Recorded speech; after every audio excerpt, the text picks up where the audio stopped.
Good evening, everyone. Welcome to second episode of Country Liquor to Classy Champagne series. Today's topic is one of the hot favorite topics of everyone. All you need to know about this buzzword, we will try to cover everything here. Okay. One of the first guests is Rahul. I know him for quite some time. He has been a corporate executive, successful entrepreneur, angel investor, and now a managing partner of a VC fund, Sensei Ventures. Investor is not the one who just gives you money, but actually helps you build a successful and a profitable company. What I know of Rahul, of all the interactions with whom I have attended with him, is he gets so excited, so energized meeting young entrepreneurs. He really helps them, guides them, taking the right call. So welcome Rahul for this webinar. Thank you, Ankur. Thank you. Our second guest, continuing with the format, is the student entrepreneur. I would not call him a student because he has dropped out 3 years ago to pursue his passion. He started the company Catching when he was, I think, 18 or 19, and then he decided that he wants to continue with that full time. He has raised seed money when he was young, as 18, as 19. Most of the students at that time must have just joined a college, and now he's raising a bigger round after launching a successful commercial pilot. We will talk about that later, Shiv, but welcome once again. Thanks. So, Rahul, let me start with you, and let's start the business right away. We have received a lot of questions, and one of the main questions with young entrepreneurs and especially the student entrepreneurs are asking us, what are the different ways an early stage entrepreneur can raise money, and which one is better than the other? So if you can take us to the different options. Sure. Happy to try to do the best I can. But my first simple submission is money anyway is good. So don't worry, this way is better or that way is better. Money is money. Yeah. Jahan se mile le lo. That's one simple thing. But so today, actually I also started as a student entrepreneur. End of first year of college, I started a small business. Oh, at that time, so at that time, funding options weren't available. So I had, some shares in my name because of my father. And those shares I, took a loan against and started my business with 2 lakh rupees is what I got for that. And that's all I had to start the business. So business ko shuru karne ke liye, whatever capital you need to find creative ways to getting it. Some of the formal ways, of course, are go to an incubator, which, they give you a lot of support structure. Like they give you the office space, not that anybody is going to office nowadays, but they give you all that. They give you a lot of mentoring and they give you some amount of money. So the earliest stage, it depends also what stage you're at. At the idea or inception stage, what the number of options of money are limited to either, if you look at the formal structure, it would be something like an incubation, and today enough colleges offer incubation services to their students. And if you look at informal, then of course it's friends and family, right? But it also depends. Like, let's say you're making a hardware product. Let's say you're making a cool new thing, which everybody wants to have. Then look at something like a Kickstarter campaign. Then there are other ways to raise money, right? I mean, how much money do you really need? Yeah. Do you need a lot of capital to actually build something out today? I actually think not. Because if you look at all the kind of services which are available online, you don't have to buy your own computers. You don't have to invest in a lot of things that you had to a few years ago. Today, almost everything is available online. So figure out smart ways. Like you can get free credits from Amazon or Google or Microsoft. Don't think you have to pay for everything and that you have to raise money to even set up your first concept of your business. So if I told you the story of how I started my first business. Yeah. I was lucky enough to have that 2 lakhs capital available to me.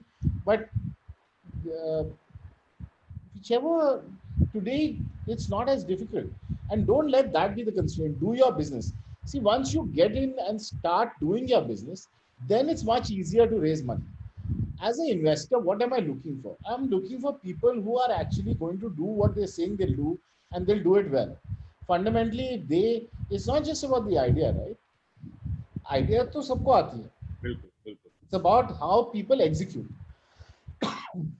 And if you can show even small amount of execution, that does not take money, because typically it's a founding team and a little bit of resources. Most of those resources today are available either for free or for very small amounts of money. So don't think you have to first raise capital, then start a business. Start a business, वो पैसे निकल जाते हैं.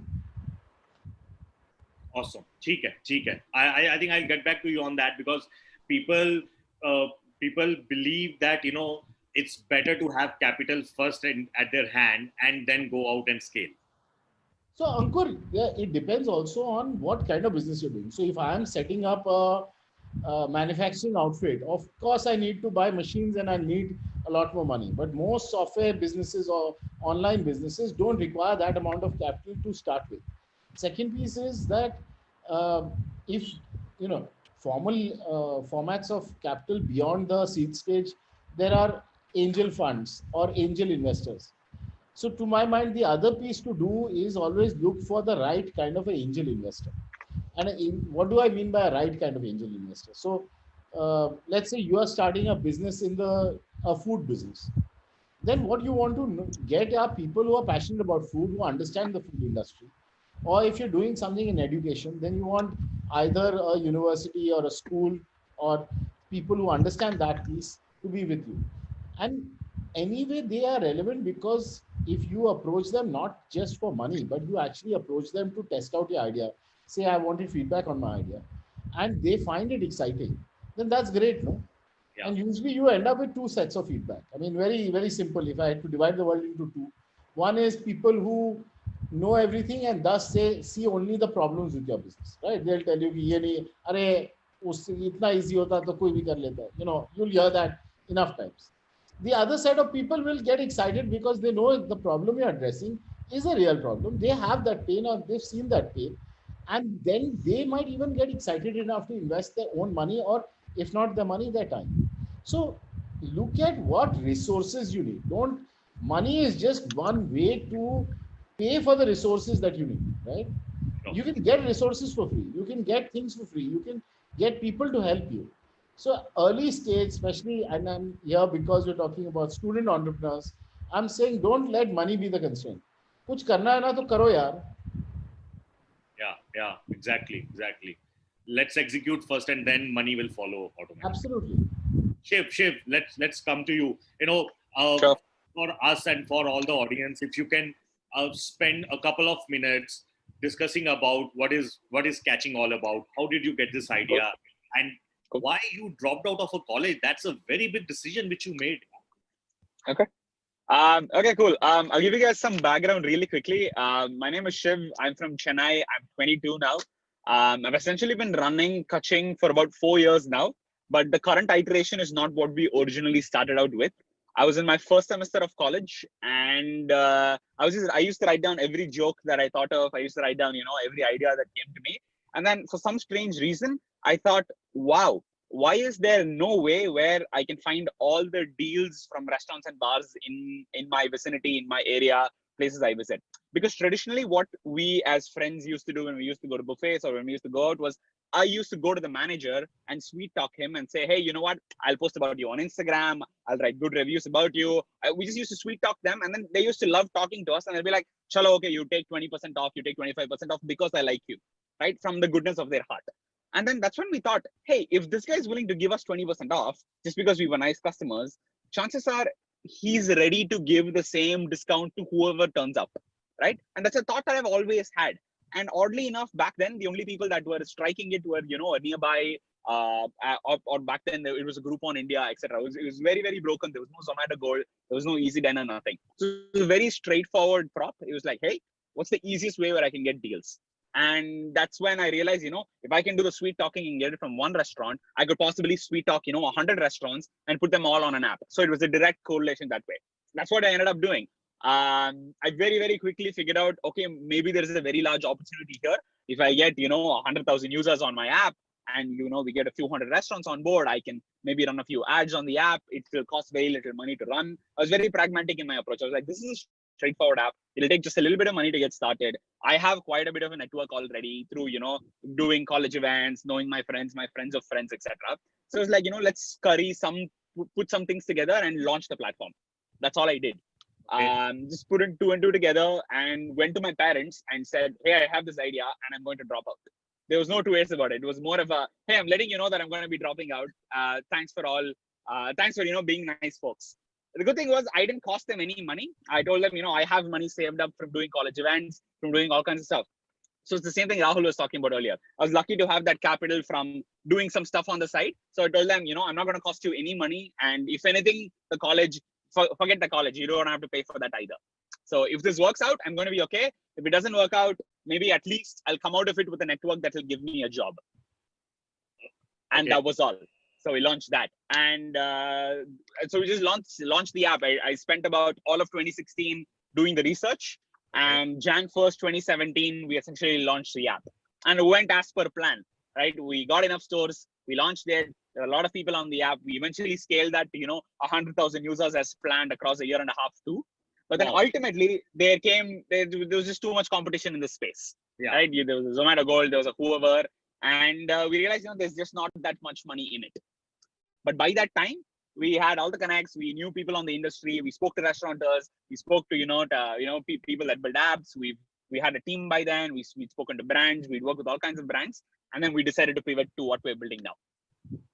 Okay, great. But you said when you started and from there you pivoted. So you are doing something else now? Yeah, we pivoted in mid 2019 because we thought, there wasn't just enough money in the space. So what we're building instead now, originally, we were an app where we listed deals on the app and you could find a deal and go to the restaurant. It was as simple as that. It was free. So the core ethos was we wanted to use a platform to drive more footfall to stores. Right? That continues to be the core ethos. And we realized, an app can only become so big. It can only hit a million users, few million users. But what's bigger than an app? It's people and their networks. For example, one influencer in Chennai was automatically bigger than Kaching's entire user base. Okay. 5 influencers in Chennai is bigger than Zomato Gold's total reach, right? 100 influencers is bigger than Times of India. At least from a Chennai perspective, and you break it down to a city. And that's where ultimately we realize, holy shit, word of mouth truly is the largest opportunity in marketing. And oddly enough, it's the hardest to crack. And it's the one where people have pretty much not devised any solution just yet. So we realized, let's just make everybody a Kaching and give everybody an opportunity to refer their friends and followers on social media to restaurants, bars, and stores they love. That was the pivot. So we decided, let's just make a methodology. Let's come up with a solution where Shiv could say, guys, go to Taco Bell and tell them my name. Tell them that I sent you there and you'll get a discount. Okay. And that's all. That's what we've evolved pretty much right now. So pretty much Shiv can post a story on Instagram saying, guys, Taco Bell is great. The next time you go to Taco Bell, show my Instagram profile to the cashier and get a complimentary taco. So Rahul could be following me on Instagram. He'd be like, hey, that's good. I'm in the mood for tacos today. So he goes to Taco Bell and just shows his phone with my Instagram profile open to the cashier. The cashier simply scans it with a scanner we provide, and Rahul walks away with a complimentary taco on his purchase. Here's the best part. Because Shiv referred Rahul to Taco Bell, Shiv now gets a DM on Instagram saying, hey Shiv, thank you so much for referring a friend to Taco Bell. As a token of our appreciation, here is rupees 51 as a reward. Continue to please refer your friends to the store. And it's a preloaded Paytm Lifafa link. So Shiv just taps on that, and then I get rupees 51 straight into my Paytm wallet. If folks are familiar with affiliate and the larger referral model that's prevalent on Amazon and literally every other shopping website online, we're just building that for offline. Affiliate is as old as the e-commerce industry itself. It's about 20, 30 years old now. But oddly enough, 8 out of 10 purchases continue to happen offline, and there is just no way to track it just about yet. So hopefully we're onto something over there. Wow, this is interesting. So what you are saying that you are building a affiliate marketing for an offline retail, which is still the largest. Which is still the largest space out there, yeah. Okay, great. So how did you get your first? So I hear you are saying that you give a referral amount to the influencer also. Obviously, I understand the customer will get the discount, which will be funded by the retailer. But how do you make money? So we bill stores a flat fee every month. We bill them anywhere from 5 to 10,000 rupees a month to run this. Okay. And the best part is the store now gets a minimum guarantee as well. So we tell them, hey, this is the first time you're experimenting with the word of mouth platform. And we want to guarantee you 6x ROI. So we say, you invest 10,000 rupees a month in the platform, and we guarantee that it will make you 60,000 rupees in return. And if it doesn't, you get your money back, no questions asked. How many clients do you have? So until our beta, until stores close, we sat on 50 stores in Chennai across 40 restaurants, bars, and about 5 salons. Okay. Great. So obviously the COVID has hit you also. So we'll come back to you that how are you planning now? Sure. So Rahul, I think after listening to Shiv also, and there are a couple of questions, what do you look for when you invest in a company, and especially an early stage and maybe and especially a young first time entrepreneur? Rahul, you're on mute. So Shiv is a great example to have with us, and I will come back to that. So first thing, let me tell you, early stage investing, its key is about the founders, because you can change everything about the startup. And as Shiv mentioned, in his startup, he's changed his story, right? I mean, they pivoted, they've changed their business model, but the founders haven't changed. You can change anything you want about a startup. What you cannot change is the founders. So the first and foremost thing, early stage investment is a bet on the founders. So, and all investors think like that. Like in real estate, it's location. In investing, it is in startups, it is people. So that matters a lot to all investors. Now, what is right about people? So one, you want people who are fit for what they're doing, right? I mean, they need to have a story, understanding, I mean, either experience, and if you're talking about students, of course, you won't have so much experience. Yeah. But you must have a personal relationship with the problem. Like Shiv mentioned, his entire journey started because he, sweet talked a restaurant owner to give him discount. Yeah. Right? Yeah. And so he proved his thesis before he started out. He didn't say, oh, finding restaurants is a problem. Oh, restaurants are empty. You get what I'm trying to say. Yeah. Instead of talking about the pain, he actually did something which gave him that insight into what will work and why it will work. So one, we look for that relevance. And like, let's say I invest a lot into technology startups. So I'm looking for people who really deeply understand technology. So either you've actually gone ahead and developed technology, even as a student, during your projects in campus, and there's enough time, and I recommend this to all students today, is do more stuff. I mean, use your time well. So, you can go ahead and build like, if I'm looking for technology expertise, it's very easy. I can open your GitHub and look at what code commits you've done, and I can get a good understanding instead of you doing some software test on you, right? And when I'm talking about people who are really, really good at coding, then that's what you're expecting. You're not just saying, कि हाँ, इसको coding आती है. वो तो बहुत मिलते हैं. Yeah. So how do you stand out as a founder is the second question you need to ask yourself, right? Third is passion. And this is where I was referring to Shiv, that you saw this passion with which he spoke, right? You have to have that passion. I mean, problem तो सबको समझ में आती है. आप investor को समझा रहे हो, उसको भी तो समझ में आया ना problem. So, I'm so sorry, I didn't understand that. I speak no Hindi, I'm really sorry. Oh, sorry. So what I'm saying is, everybody understands the problem. It's easy to understand problems, right? I mean, you will explain your problem to an investor who will understand it, right? So people get the problem. The issue is the guy who's going to solve it needs to have that passion and that persistence to go ahead and actually solve it, right? Thinking, just understanding the problem or knowing the problem is not enough. So that passion is very, very important. And remember one thing, as a startup entrepreneur, and Shiv will have a story about it, but every entrepreneur does, where things go bad. It's not a smooth journey that everything is green, and it keeps going up. It doesn't happen like that. That's not real life. So if that doesn't happen, that means you're going to face challenges. So you need that passion and persistence. You really need to care about what you're doing to be able to become successful. So that's the second piece investors look for a lot. And the third, and honestly, if nothing else you hear today and you take this one lesson home, know your numbers. And let me explain that in a little more detail, because it's an often overlooked issue when we talk about startups. See, in the end, a startup becomes big. How? It's not because the problem was big. It wasn't because your solution was right. It was because there was a whole set of things you did which made it large, right? Building large businesses is not about just having the right problem and the right solution. That Facebook wasn't the first network. You know, there's so many examples. It's not the guy who does it first who wins, right? So what it takes in real life is to be able to understand. For example, people talk about market size. In India, the market size for everything is large enough. We have 1.3 billion people. You can sell anything. There's enough people to buy. So, but market size is not the issue. No? The issue is distribution cost. How much does it take to actually sell it? Get the customer in and give him the product. It's not as easy as it sounds. And people don't get it. And your business has tons of metrics like that. I mean, for example, in e-commerce in India, a lot of people do not focus on what is the square foot. All e-commerce companies have warehouses. Yeah. What do you think is the per square foot warehouse revenue per warehouse square feet in India versus China? There's a 10x difference. Okay. You know, but the point I'm making is entrepreneurs need to think like that. They need to start understanding what drives cost, what drives revenue, how do they make a large business. A large business has a lot of math around it. So know your numbers in and out. And distribution is one key piece which I'll tell you to focus on. And then depending on the business, like if it's a SaaS business, CAC, customer acquisition cost, lifetime value of customer, these are all pieces. Renewal rates.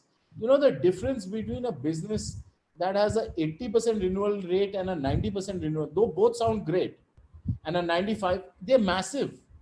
Yeah. It's not a 10% difference. Yes. Right? See, it's a compounding issue. It compounds every year. Yeah. So you need to think like that. So please think like that. How in the end, any investors looking to make money. See, you have passion. That's why you're doing that startup. But an investor only cares about that he needs to have returns. Mm-hmm. Mm-hmm. He only gets returns if the company grows big. It is not about just that you built a good business. Yeah. And So to build a big no numbers. Yeah, I think you made a great point that it's not only about the market sizing and all and the product. Largely, it's about the team and their passion. So, but one of the questions which largely most of the tech students, they are asking, hey, I know my code very well, but I don't know how to sell. And you talked about it that having a paying customer is very important. On the other hand side, MBA students are saying, hey, I know what is a problem. I know how to pitch, how to sell, but I don't know how to code. So how to find a balance, or how to find, let's say, your co-founders? So I think that is a problem you're better at solving than I am. But my point to you, okay, so depending on what field, typically founding teams which most investors prefer is at least 2 people. Single founders are also great, but then they need that much passion and that much depth of understanding of what they are solving to be believable and people to invest in. Typically, a team of 2 or 3 is standard. 80% will be there. So now you can have a spread of talents between them. But also depending on what business you're doing, what the founding team should have. For example, in our business, I care most about their technical ability because we invest in artificial intelligence startups. Yeah. You cannot just go ahead and buy talent which will create artificial intelligence solution. It's easy to imagine, this artificial intelligence solution this is a big problem, AI can solve it. But solving it is a very hard problem. So I'm saying that the team needs to be relevant to the problem and the skill sets need to be relevant. And no team is complete. Early stage, don't worry ki, mere paas ye skill nahi hai, wo skill nahi. Right? I think the key piece is that you have to have enough credibility that you can solve X, Y, Z things well. And you can actually go ahead and do that. Don't worry too much. There is no magic. I'm telling you, early stage investing is largely about people. There's no key. You have to have customer. You have to have revenue. There are enough companies without revenue that get funded, and there are enough with revenue that don't get funded. Yeah. So okay. So you raised a small seed fund also from notable HNIs in Chennai. Sure. How did you pitch to them, or why did they invest in you when you were a 19, 20-year-old kid? Because one of the challenges or the questions which we hear that, investors don't take students seriously. Sure. How did they find you serious? Okay. The first check we ever got was through a senior of mine in school. He was about 4 years my senior, Okay. and they run this really small fund called Tri-Electric Capital from in Chennai as well. So he knew of me from back in school. So in school, I did quite a bit of stuff. I did debate, I did Model UN, I was in theater, I was in elocution, I was in the student body. So I had a ton of opportunities from back in school to essentially put myself on the map, so to speak. I was very active on Facebook. I was actually one of the first guys in Chennai to get 1,000 likes on my pictures on Facebook, which seems so stupid today because like Facebook's dying. But then you dial back 4 years and then it's reasonably cool, especially when you're a high school kid. So I was coming out of that. I was just coming out of that world. And I told people, hey guys, I was building something. And then that's it. That's how you essentially spur interest. You tell a few people that you're onto something, and then it sounds like a really massive opportunity. If people want to save money, especially you come from an India mindset, it was just the start of the smartphone phase. It wasn't even Jio yet. It makes me feel like a really old guy saying all this, but that was just about 3 or 4 years ago. So I put the word out, and then he was happy to come hear me out. So my first check was essentially back when the idea was on a napkin. And Okay. it's so cliched, but that's all I had as sketchbook, and I had screens like drawn out, and I said, okay, here's the opportunity. Here's what we're going ahead with. And he's like, cool, man, I dig it. Let's go. That's Okay. it. No question on numbers, none of that. That was my first ever check. And with that, so that was about 10 lakhs. And with that, we essentially launched the company. And 10 lakhs goes a long way when all you're hiring are college temps, your own juniors from when they're in their first year of college, and you're on a scooty knocking on doors saying, sir, do you want to partner with my app? It's cool, it's new, blah, blah, so on and so forth. So we stretched that for a year and a half almost. Okay. Which you can maybe do today, but then maybe there's a little bit more capital out there. There's much smarter ways to approach building your app, much smarter ways to market, etc.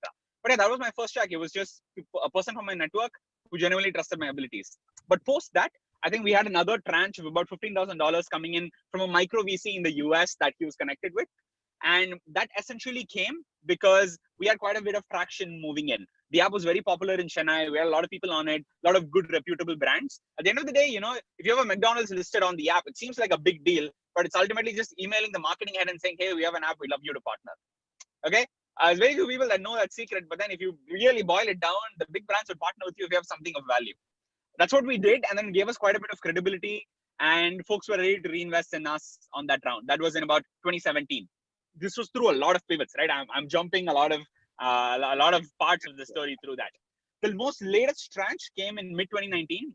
It's a fund by Satyam Cinemas family office. Satyam Cinemas, of course, sold to PVR, and to them, we essentially told them, hey, here is our team, and we've built this entire community, this entire network of stores, customers, etc. across the last 2.5, 3 years. I essentially have 3 years of startup experience firsthand running this. I know the problem inside out. I've spoken to every brand in the country. I know every restaurant or every store. I have the Excel sheets of at least 100 restaurateurs and like 200 retail brands which I've studied in depth. So it gave me essentially 3 years to build that credibility. And to them, I said, here's the word of mouth. Here's the opportunity in word of mouth. This is what we're pivoting to, and this is why you should work with us. And with them again, it was only down to the founder and the team. They had very little to ask in terms of, okay, what's been the numbers earlier? Like, what about all the progress you've made with the app? What's the point of like shutting that down? None of that. They trusted, saying, okay, cool, go with this. We believe in the vision again. But that came after I essentially said, I have 4 years of building this. I have like 3-4 years of building this. So it was essentially me pitching myself as a second-time founder vis-a-vis a first-time founder just out of school or college. There's also one more thing. There's a lot of these startup pitch competitions that happen, especially when you're in college. There's so many of those, and you have a lot more time to attend those when you're not in college at all. So I went to a bunch of those, and then when you're up against the competition that has like other things to do, like college and stuff, we tend to have more time to prepare. And then when I go pitch, it's much more fun.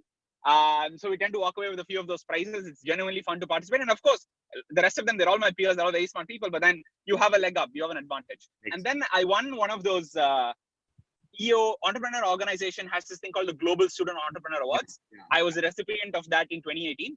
And they flew us to Dhaka. It was a big deal. We came on the newspaper and stuff. So it's always a delight. People always call you and say, hey, what are you up to, etc. That did offer a lot of credibility moving in about 2017, 2018. So yeah, a bunch of those things put together.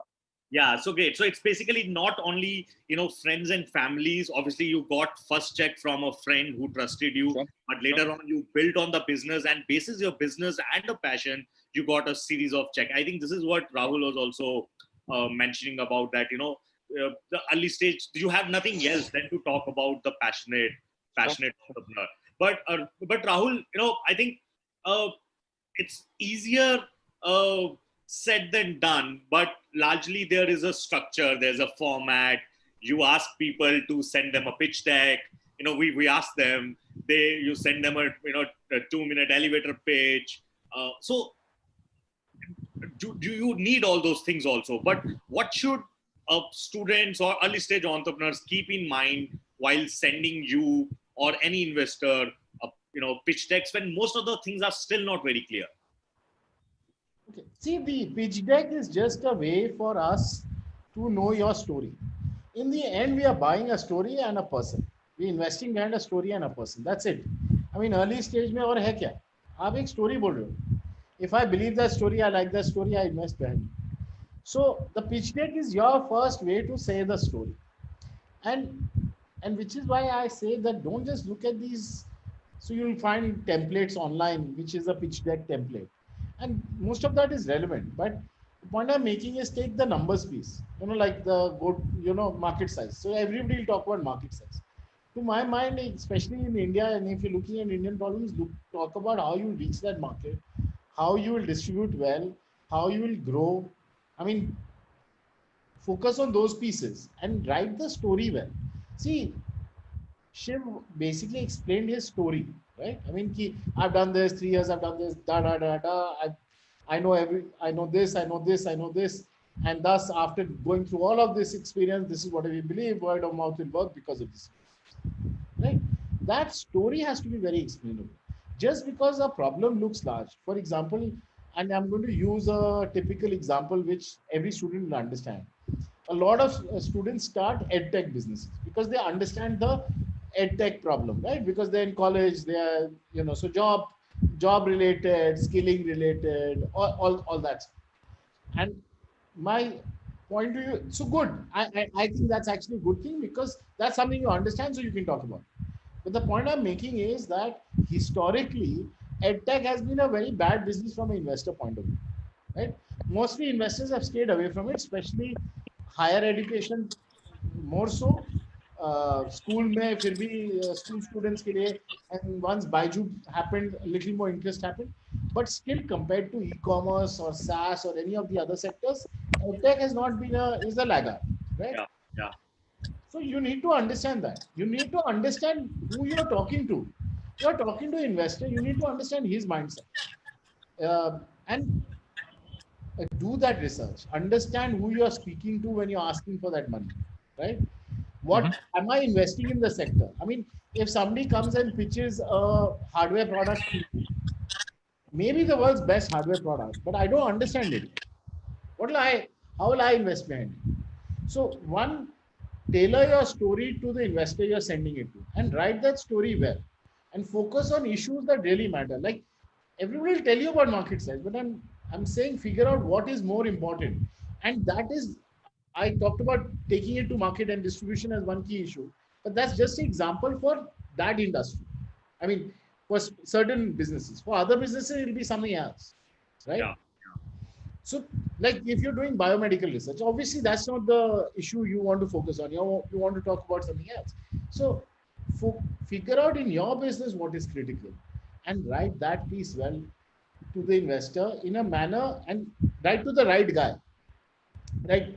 For example, people in the industry typically are passionate about the industry. They spend years on it, especially the successful people. They care about it and or in related fields, right? Like actually food and movie theaters is related, right? I mean, movie businesses actually make a good amount of their money actually from the food stalls inside the halls. So, so talk to somebody who gets it, right? And then it becomes so much easier. Life becomes so much easier. Great. So, the other point which we wanted to talk about is largely the industries keep on changing. The new companies get built and get lost, get funded, and then failed also. So now, especially during this COVID world, what do you think? What are the new opportunities? And I have a question also. There are 3-4 questions which says, any specific comment on the kind of disruptions, especially in healthcare, edtech, and I have a question on the Google Sheet also. So I think the students are largely asking, instead of I'm being passionate about something, okay, I can become a passionate about something. Is there a way I know there is something which is going to be big and no one has cracked it? So what are those sectors or industries which we should look at now? So happy to talk about that. So firstly, my simple submission, and I'm happy I'm here to be able to say it, and Ankur, thank you for that, is that never waste a crisis. Trust me, this is a great time to do a startup. When things change, lots of opportunity happens. I mean, yes, things are going to be bad for quite some time. My view on I'm pretty pessimistic as to how long it will take us to get out of the economy, the whole scenario to improve. I hope I'm wrong, but currently I'm pessimistic. But doesn't matter because there's enough opportunity here. EdTech businesses, and that's clearly an opportunity area right now, is they've seen their business go up like what they did over the last 1 year, they've done in 1 month. Yeah. So 10, 12x growth in just because of the crisis. So that's the kind of step change that happens. Healthcare, remote diagnostics, anything. See, we are moving to a low touch economy. So look at low touch. So healthcare, just because COVID is a health crisis, there's not an opportunity. I mean, I'm trying to say, don't do that correlation. The relationship is because people have moved to working remotely, even doctor consultations have moved to remote, telemedicine. I mean, telemedicine has been around for years. It just never took off. Yeah. Digital education has been around for years. It's not really taken off. I mean, except for test prep, which is what Byju's does or most of the other guys do. None of the other segments of the market had taken off. But today, everything is taken off.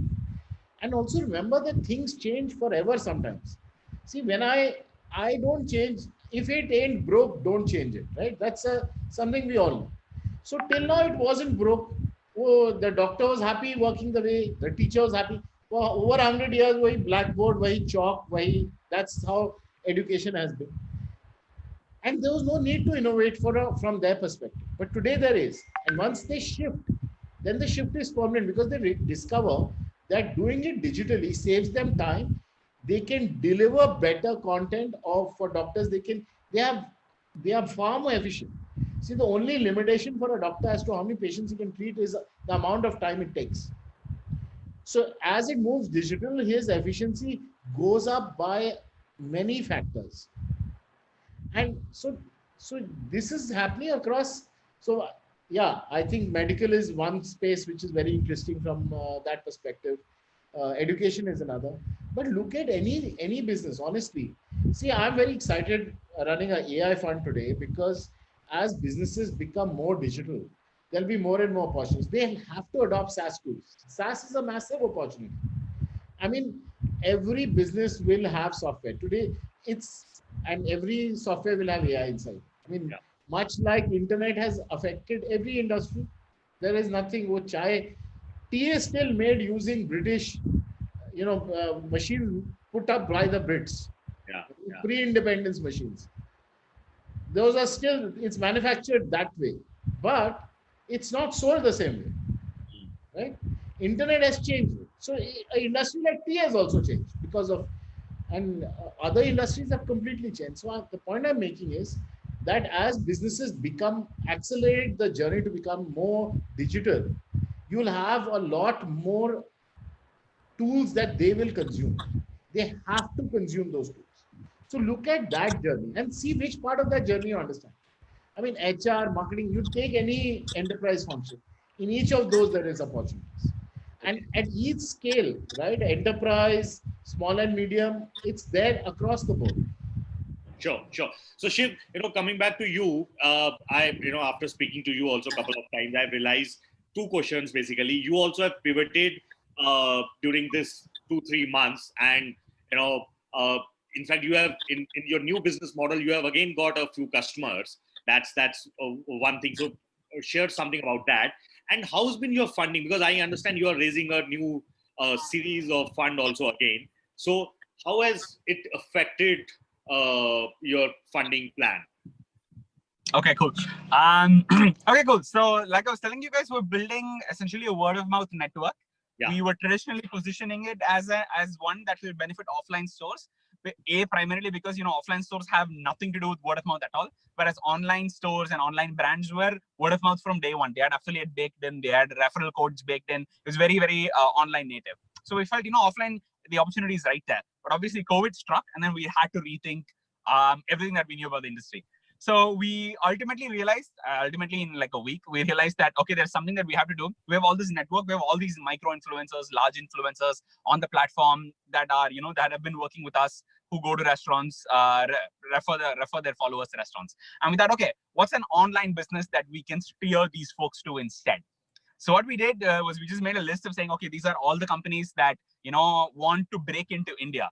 For example, Notion is this really cool note-taking app, and it's used by students across the world, professors across the world, professionals across the world, and they've been trying to enter India for a while, obviously, like any other company. So we hit them up and we said, hey, we have this really large word-of-mouth network, and we'd love to use that to promote you as a product from within our circles. And we really think it'll work. Conversion is really good. The engagement on these people is high, etc., etc. We made our usual pitch, and Notion didn't bite it. But then we hit up Snapchat. Snapchat has an app called Zenly. Okay. So we said, hey, let's use our word of mouth network to essentially grow your app in Chennai. So in about 20 emails and 2 Zooms, they cut us a pretty significant check to say, okay, here, you guys have 3 months. Let's see if you're able to grow it in Chennai. Okay. Right? So we said, we have this network. We essentially displayed our credentials and they dug it. And that's where we are now. So we shifted our focus just a little bit because offline stores were out of the question. So we said, let's start growing online businesses instead, which is further down the roadmap for us. We said, if we have a word of mouth network, we can promote any business we want. But the focus was offline to start with, and then we quickly had to adapt to online, move things further up the roadmap, etc. Regarding our round, yeah, we're raising a seed right now. We feel like the data that we have to support a lot of our claims was good, because all through mid-2019 to early 20 until COVID, we were gathering data, speaking to stores, saying, okay, what will work? We understood the economics behind running a community, so on and so forth. So yeah, we're raising a seed. We have about 60-70% of it committed so far, and we're in talks with a bunch of other folks to close the round out. Great. Hopefully, great. You'll see us in like a Tony and Guy, a Taco Bell, a Lifestyle, a Zara soon. Hopefully, definitely. That's why your pitch deck was in Notion. To be honest, I saw for the first time the pitch deck in the Notion. Then I said, I have to give it because you're a student. So it was very cool and very classy, but it was a great pitch deck which I saw. Thank you. I really felt that was a differentiator. Like everybody else sends like a 6-slide deck, a 12-slide deck. I just never resonated with that. I was like, no, there's so much more I want to say. There's like so much more granular data I want to show. It's like, that's it. Let's just do a Notion. And some people were like, no, can you send a PDF? And I was like, no, I can't send a PDF. Please see the Notion. And they saw it. You're right. In fact, this is for all the students who are making their pitch deck. Whenever if he can make a copy of that, show it to you. People should take an inspiration how to make a really engaging pitch deck, which I saw. Really, really great for that. Rahul, I think there are a couple of questions which I will combine for you. And I'll come back to you, Shiv, on the same also. How do you evaluate the company? Let's say, there's a small young company comes to you, still don't have much of the revenues. For a later stage companies, we still have few metrics. And so, Rahul, how do you decide that, we have to give this much of money to them and this much equity the founder should dilute? Okay. So your question is about valuation? Valuation, and then how much equity should a startup largely should give away in the early stage? Okay, understood. So, valuation at early stage is a very tough piece to do, right? I mean, really you don't have metrics and you really are looking to find something which is fair to the founders, at the same time fair to investors. So largely, I think that's the ballpark we are talking about. What is that ballpark will depend on what stage, how much time and effort they've already put in, what is the kind of entrepreneurs. Like, see, if you are a college, straight out of college, and you're setting up a company versus somebody who's got 20 years of experience and now he's not taking salary but he's doing the startup, there are two different values you bring to the table. Let's be honest about that, right? Your idea may be better than his, but the point I'm making is the facts are that he is giving up a lot to do this startup while you are really are not. So you look at all these little pieces, but for the other thumb rule is that in the early first level investment, I mean, actually this will be true for most rounds. You're looking at dilutions of about 20 to 30% in the earlier ones, and later it becomes smaller. But you're looking at 20 to 30% dilution. Except if you're doing something like an incubator, those are typically 7%, 5% in that range. So depending on if you're going to a fund or a group of angels put together as one, so your round will typically be about 20%. Okay. And if you ask me today, valuing a company which has got nothing but a piece of paper, more than $2 million, I just cannot do it. I mean, there'll be investors who can. My advice to founders is simply this: it really doesn't matter. Take it at any valuation, and I'm not saying this just as an investor. I've been an entrepreneur most of my life. I'm now an investor. The point I'm making is the startup is a 10-year journey at least. Yeah. And you need to you make money when the company becomes large. So whether your valuation was X or Y will not make so much difference at this stage. The valuation that matters is what is going to happen in 5-7 years. Yes, your equity matters. So dilution, don't do more than 20-30% in a round. And that also you should be careful in the rights you give to investors. Be careful on those things. 20-30% always do.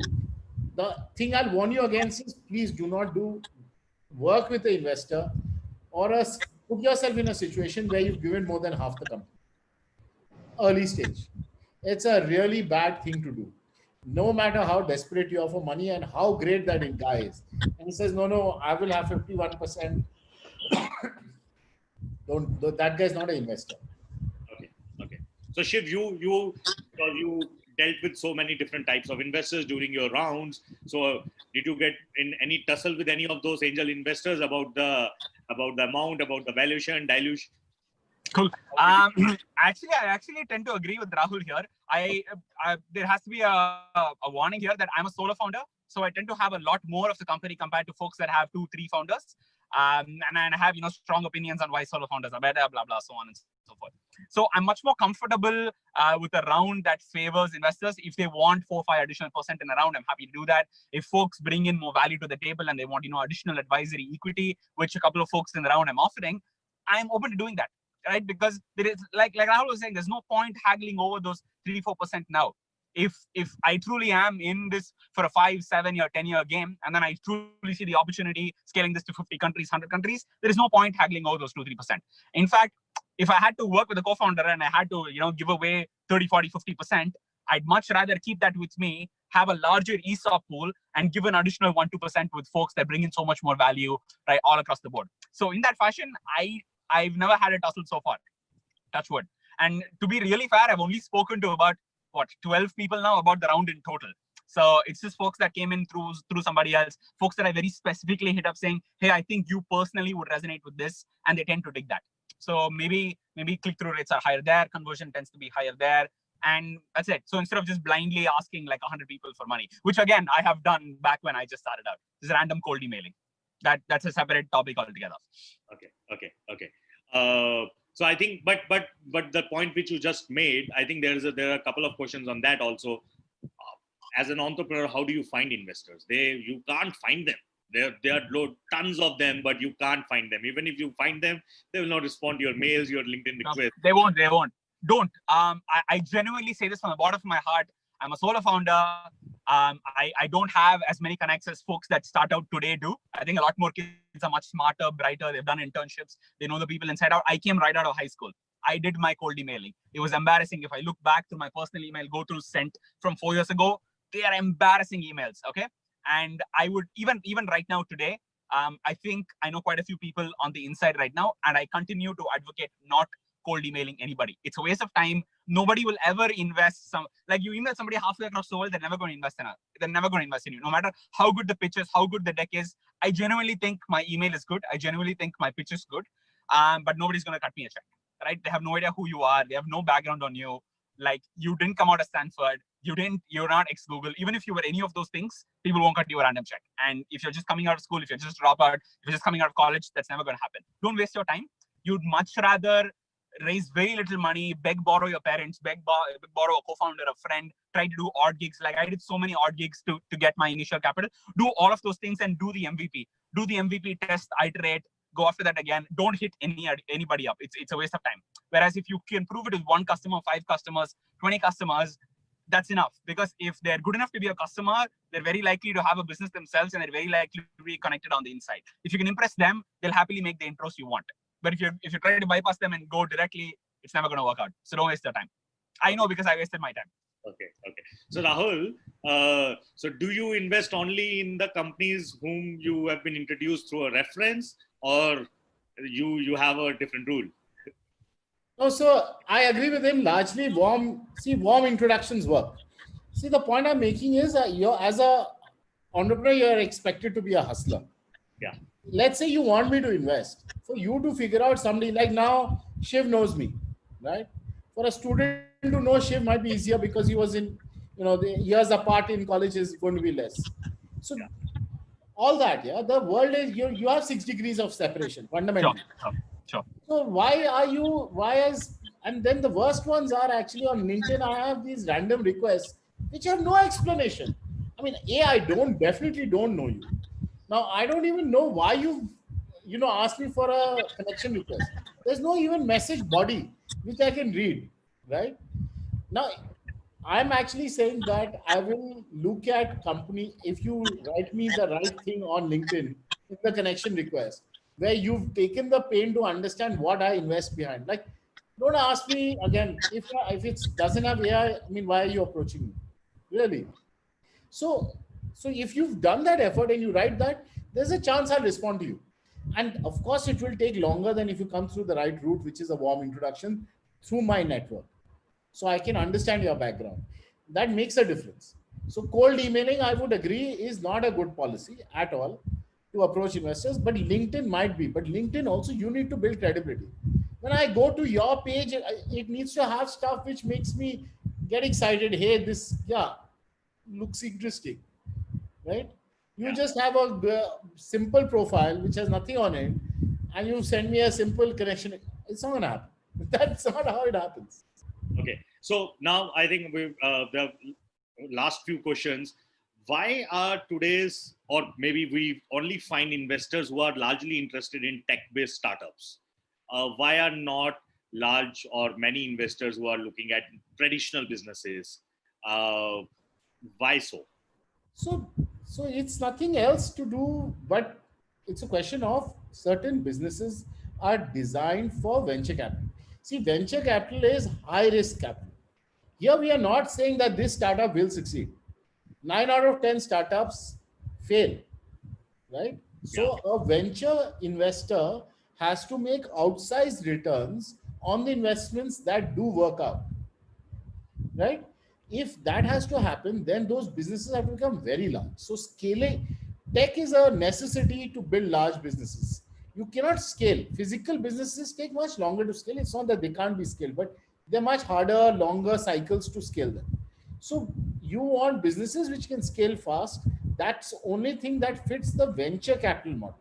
So that there are no investors, I actually don't agree with that. The point I'm making is it's not the venture capital industry as we know it. The guys who are investing money in Flipkart are not the guys investing in manufacturing outfits. On the other side, and the sources of funding for other businesses like manufacturing XYZ are not as much. You're correct in saying that. At the same time, please remember, most manufacturing projects, banks will give you up to 75% of the capital, right? You need to bring in 25%. So where there are real assets, most funding has been asset-based historically. So if you are buying an asset, whether it's land or building or whatever, you can get it funded because there's an asset backing it. So those are different models, right, of funding. Great. Shiv, one of the last question, you have been on this journey for last 4-5 years. Now it sounds very cliche, but do you see a change towards student entrepreneurs or student hustlers the way you started back in 2016? Because I'm sure you will be getting a lot of your school friends, college, so you don't have college friends because you haven't attended college, but school friends would come to you, hey, give us advice. So is the world changed? Yeah, I genuinely think the world has changed. In fact, the biggest sea change happened over the last 2-3 years. Okay. Because a lot more folks discovered Twitter as a social network. They moved away from a Facebook, from a somewhere else. They realized, and ultimately the rise of a ton of tools that enable them to launch an MVP, to launch their first 100 customers. As long as they can put their word out there, there's a lot of people they can connect to. Which means if you're the 1% or the 5% top, like really smart kid from a school or a college, there's a very, very high likelihood you could get quickly connected to folks where they trust your pedigree and they trust the way you're portraying things, where it's a much higher likelihood you could land a very small early check to build that hypothesis out, to build that MVP out, which maybe 4 or 5 years ago, I know folks that were, and that included one of me, I know folks from an IIT, people from my batch, people from every other batch. None of us were cut out to raise that early check. Very, very few, maybe 1 out of 20. But now I would say the number is 4 out of 20, 5 out of 20. Right? There's still a ton of duds. I was a dud back when we started out, but then there's a lot of like folks that could be 24, 25 now, but they're already 18, but they're only 18. Right? Yeah. So they have that maybe 5-7 years of maturity that takes other people those 4 or 5 years, and they have that starting out. So yeah, it's an advantage for sure. But I still advocate don't do it. Right? And until you're the 1% of the 1%, don't even bother doing it. You're better off, hustling away, getting hired at a Flipkart, getting hired at a somewhere else, learning the ropes inside out, building your capital internally. Think about it. If you're an 18-year-old, you landed a job, you skip college, you land a job, you'll have easily like 10, 12 lakhs saved up by the time you graduate, by the time your friends graduate. So you'll be 22. That's more than enough money for you to get started. Your bosses would happily back you, yada, yada, yada. You get the 9 yards. Basically, I'm saying, don't start until you have some experience or you're done with college. Please don't do it. So waste the time. It's very, very likely not to work out. Yeah, I get what you're saying.